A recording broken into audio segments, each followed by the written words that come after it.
Class 7th का math chapter 7 exercise 7.1।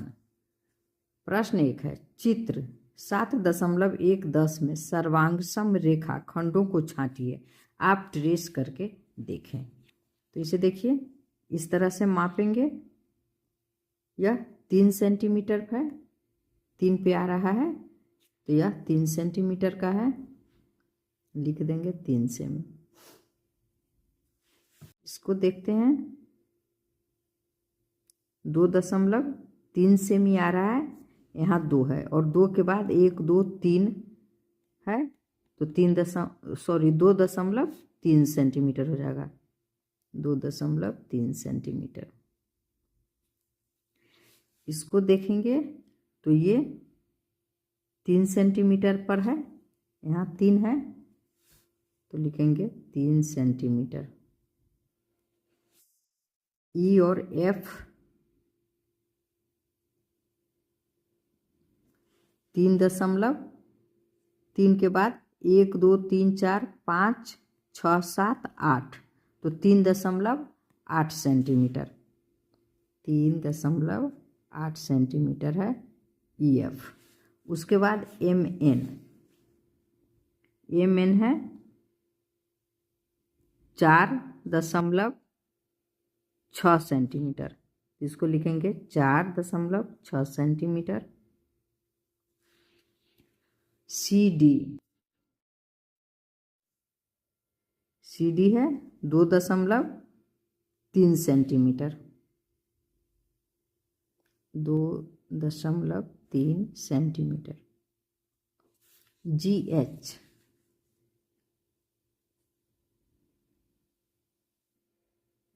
है 4.4 centimetre.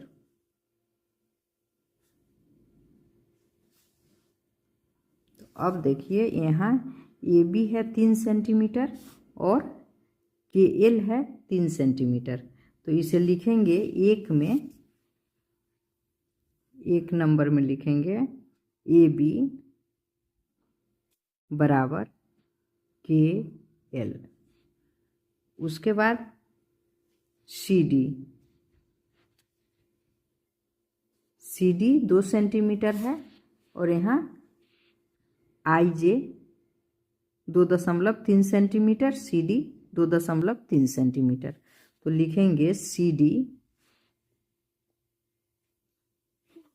D बराबर आई जे।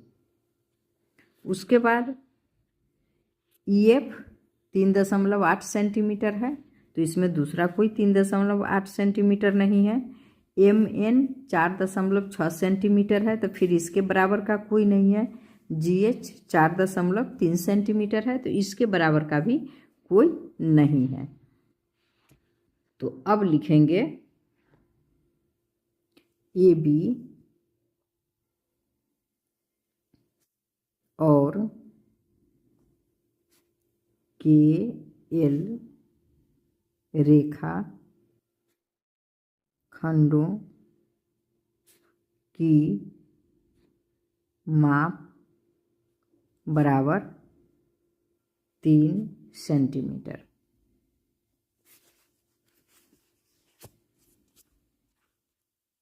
उसके बाद लिखेंगे सी डी और आई जे रेखाखंडों की माप बराबर है 2.3 सेंटीमीटर। तो अब लिखेंगे इनके माप ए बी और के एल तथा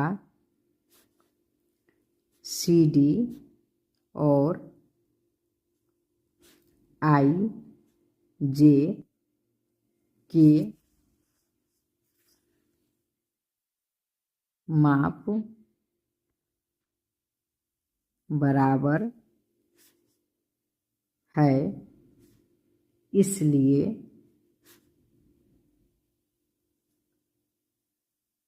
ये दोनों रेखाखंड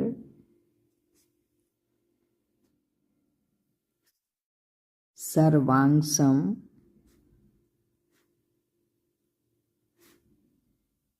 है। यही इसका आंसर हो गया। प्रश्न 2 का 1 है, नीचे दिए गए चित्रों में सर्वांगसम कोणों को छांटिए, कोणों को ट्रेस कर पता करें। सॉरी, यहाँ नंबर देना छूट गया था।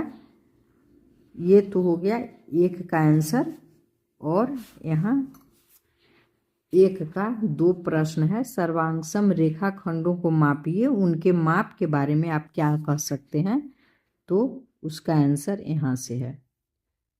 एक ही साथ हम दोनों बता दिए थे। 2 का आंसर यहाँ से यहाँ तक लिखेंगे। प्रश्न 3 बनाएंगे, तो इसके लिए फिर पहले क्या करेंगे, इस कोण को मापेंगे। तो चलिए मापते हैं। यहाँ थोड़ा बुक रखने में दिक्कत हो रहा है, इधर मोटा है बुक, इससे यह दिक्कत हो रहा है। तो ऐसे जो बिंदु है वहाँ रखेंगे तो ये कोण 50 डिग्री का हो जाएगा। तो ये कोण है 50 डिग्री। उसके बाद कोण DEF, तो फिर यहाँ जो है इस बिंदु को रखते हैं ऐसे, और इस रेखा पर इस रेखा को रखते हैं इस तरह से। तो यह कोण 120 पर जा रहा है, तो यह 120 डिग्री का कोण है। यहाँ लिख देंगे 120 डिग्री। अब है कोण JKL, तो इसको इस तरह से मापेंगे।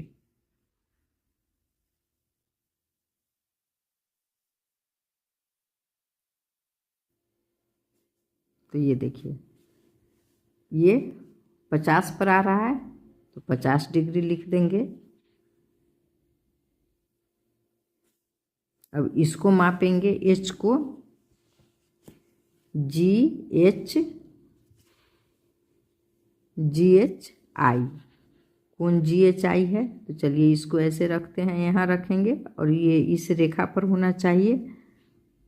तो ये 120 पर जा रहा है, तो यह 120 डिग्री का है। उसके बाद है MNO, कोण MNO है। तो फिर इसको ऐसे रखेंगे, यहाँ से मापेंगे। तो ये देखिए 30 और 40 के बीच में इस सामने ये आ रहा है, तो यह 35 डिग्री का हो गया। तो यहाँ लिख देंगे 35 डिग्री। फिर इसको मापेंगे PQR, तो यहाँ इसको रखेंगे ऐसे। और फिर ये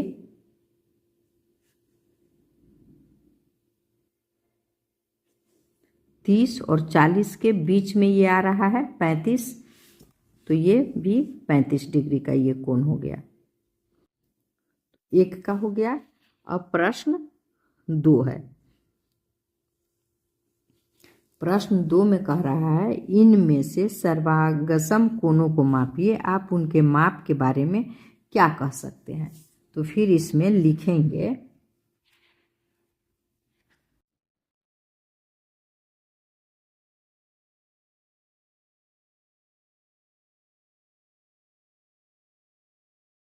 दो नंबर, कोण ABC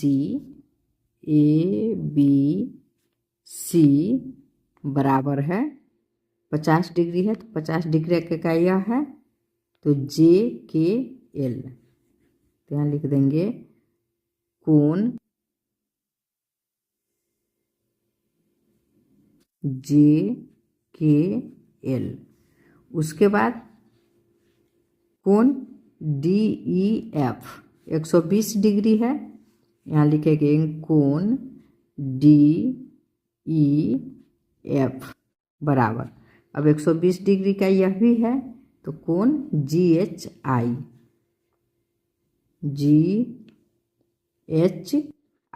दोनों 120 डिग्री का है, तो 50 डिग्री का हो गया, 120 डिग्री का लिखा गया। अब है 35 डिग्री, MNO 35 डिग्री, कोण MNO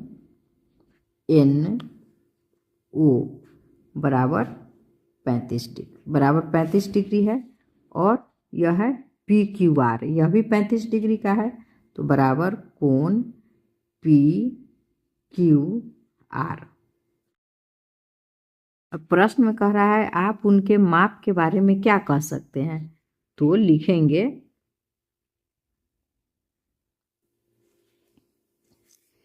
ये तीनों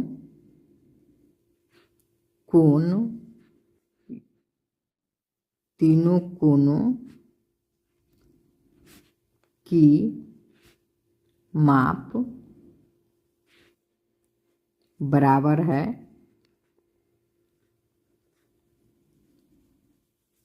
इसलिए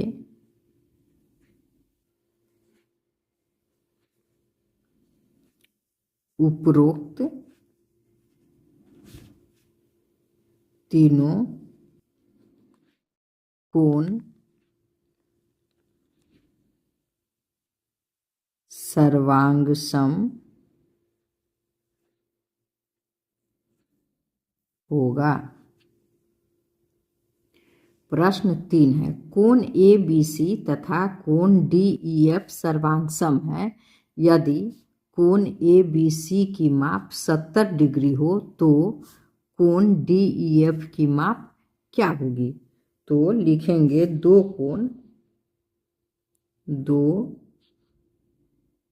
कोण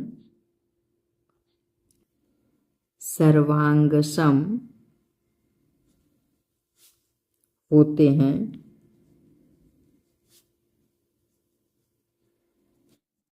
जब उनके माप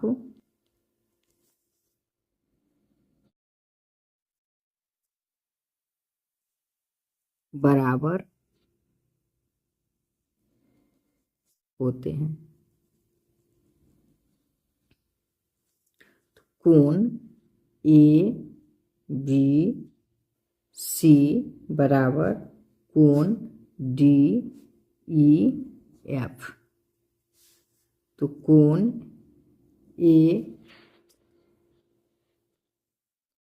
ABC बराबर 70 डिग्री, ये 70 डिग्री यहाँ दिए हुआ है, इसी को लिखेंगे 70 डिग्री, इसलिए कोण DEF बराबर 70 डिग्री आंसर। प्रश्न 4 है नीचे दिए गए सर्वांगसम त्रिभुजों के प्रत्येक जोड़े में संगत भुजाएं और संगत कोण बताइए। एक में है त्रिभुज XYZ सर्वांगसम है त्रिभुज ABC के, यहाँ XYZ और त्रिभुज है और एक त्रिभुज है ABC, तो इसमें पहले संगत भुजा कौन होगा, तो XY का संगत भुजा है AAC, और YZ का संगत भुजा BC। अब है X और Z का संगत भुजा AB। इसी तरह से अब कोण है तो कोण X का संगत कोण हो जाएगा कोण A, कोण Y का संगत कोण B हो जाएगा। उसके बाद कोण Z यहाँ है, इसका संगत कोण C हो जाएगा, तो उसको यहाँ कोण C है। अब 2 नंबर त्रिभुज ABC सर्वांगसम है त्रिभुज ABD के, इसमें एक ही में बना दिया है ABC, एक त्रिभुज है और दूसरा त्रिभुज है ABD, तो ए बी का संगत भुजा है, ए बी ही हो जाएगा। और बी सी का संगत भुजा है, ए डी। उसके बाद ए सी का संगत भुजा है, डी बी। अब है कोण, संगत कोण, तो कोण ए बी सी का संगत कोण है कोण ए। कोण बी सी ए का संगत कोण है कोण डी। और कोण बी ए सी का संगत कोण है कोण बी। प्रश्न 3 है, त्रिभुज ए बी डी सर्वांगसम है त्रिभुज सी डी बी के। सी डी बी के। तो अब ए बी का संगत भुजा है डी सी। उसके बाद बी डी है, बी डी, तो बी डी का संगत भुजा बी डी ही होगा, क्योंकि यह दोनों त्रिभुज में बी डी है। ए बी डी और सी डी बी इस दोनों में है, इसलिए यह दोनों बराबर है। अब है ए डी का संगत भुजा बी सी। अब कोण में आते हैं संगत कोण, तो कोण ए बी डी का संगत कोण कोण डी है। कोण बी डी ए का संगत कोण कोण बी है। कोण डी ए बी का संगत कोण कोण सी है। चलिए अब प्रश्न 5, दो वर्ग जिनकी भुजाएं समान हैं, क्या वे सर्वांगसम होंगे? तो लिखेंगे दो वर्ग जिनकी भुजाएं समान हैं वे सर्वांगसम होते हैं, या सर्वांगसम होंगे लिखेंगे, या इसका आंसर सीधे हाँ लिख दीजिएगा फिर भी चलेगा। दो वर्ग जिनकी भुजाएं समान हैं, क्या वे सर्वांगसम होंगे? हाँ लिख देंगे, उतना से भी हो जाएगा। अगर मन है तो ये भी लिख सकते हैं, दो वर्ग जिनकी भुजाएं समान हैं वे सर्वांगसम होते हैं या होंगे, आप कुछ भी लिख सकते हैं। प्रश्न 6, एक आयत की लंबाई 10 सेंटीमीटर तथा चौड़ाई 8 सेंटीमीटर है तथा दूसरे आयत की लंबाई 12 सेंटीमीटर तथा चौड़ाई 8 सेंटीमीटर है। दोनों आयत को सर्वांगसम करने हेतु पहले आयत की लंबाई को कितना बढ़ाना होगा? लिखेंगे प्रश्नानुसार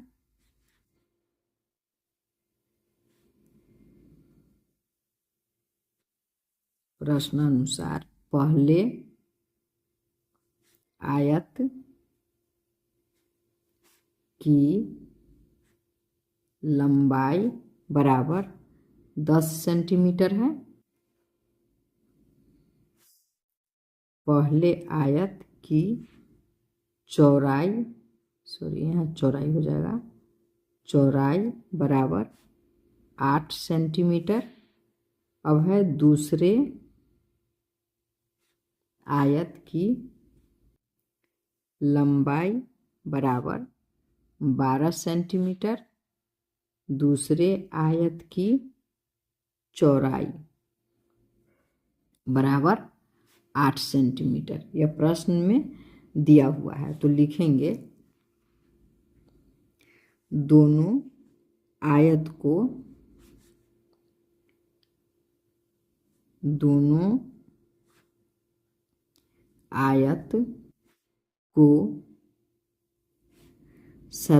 सर्वांगसम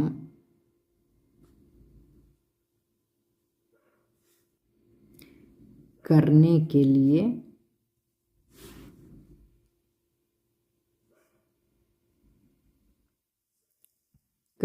लिए पहले आयत की लंबाई को पहले आयत की लंबाई को, अब इसमें देखिए चौड़ाई इसमें भी 8 है और इसमें भी 8 है, लंबाई इसमें 12 है और इसमें 10 है, तो कितना कम है? 2 कम है। तो 10 में 2 जोड़ेंगे तो 12 हो जाएगा। तो इसी बात को लिख देना, पहले आयत की लंबाई को 2 सेंटीमीटर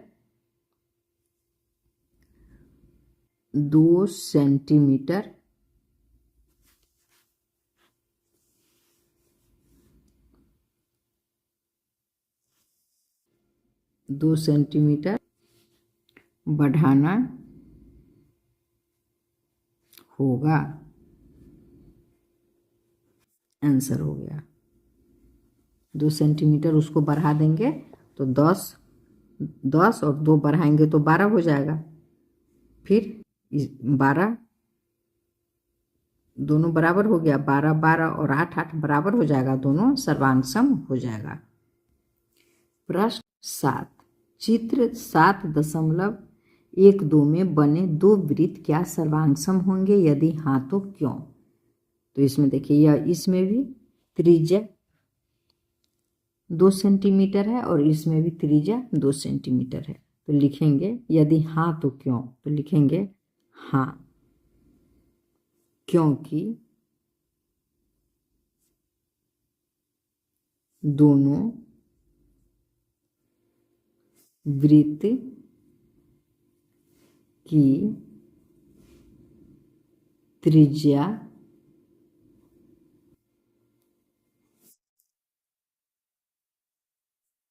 समान है।